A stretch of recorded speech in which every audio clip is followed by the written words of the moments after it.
రాజ్యం కోల్పోయాడు. అన్న చేతిలో అవమానపడ్డాడు. ప్రాణభయంతో కొండల్లో దాక్కున్నాడు. అయినా ఆశను కోల్పోలేదు. అతనే రామాయణంలోని వానర రాజైన సుగ్రీవుడు.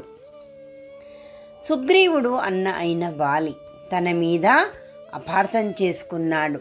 రాజ్యం తీసుకున్నాడు. భార్యను కూడా దూరం చేశాడు.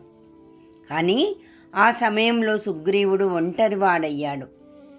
కానీ విధి అతని జీవితంలోకి తీసుకువచ్చింది ఒక ధర్మాత్ముడైన మహారాజును. అతనే శ్రీరామచంద్రుడు. ఇద్దరి మధ్య ఏర్పడిన బంధం సాధారణ స్నేహం కాదు. అది విశ్వాసం మీద నిలబడి ఉన్నమాట. రాముడు వాలిని సంహరించాడు. సుగ్రీవుడు మళ్ళీ రాజ్యాన్ని పొందాడు. కానీ కథ అక్కడితో ముగియలేదు.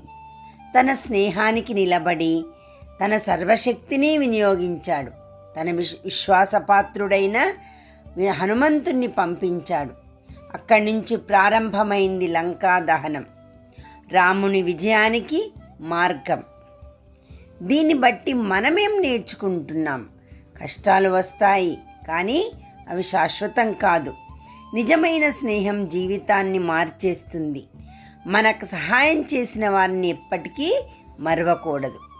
మన జీవితంలో కూడా ఎందరో వాలిల్లాంటి వాళ్ళు వస్తూ ఉంటారు. కానీ ధర్మాత్ముడైన రాముడు కూడా వస్తాడు. అంటే మంచి స్నేహితుడు కూడా వస్తాడు. ఆ అవకాశాన్ని పట్టుకుంటే మన విజయాన్ని ఎవరూ ఆపలేరు. ఇది సుగ్రీవుడు మనకిచ్చే సందేశం. ధన్యవాదాలు.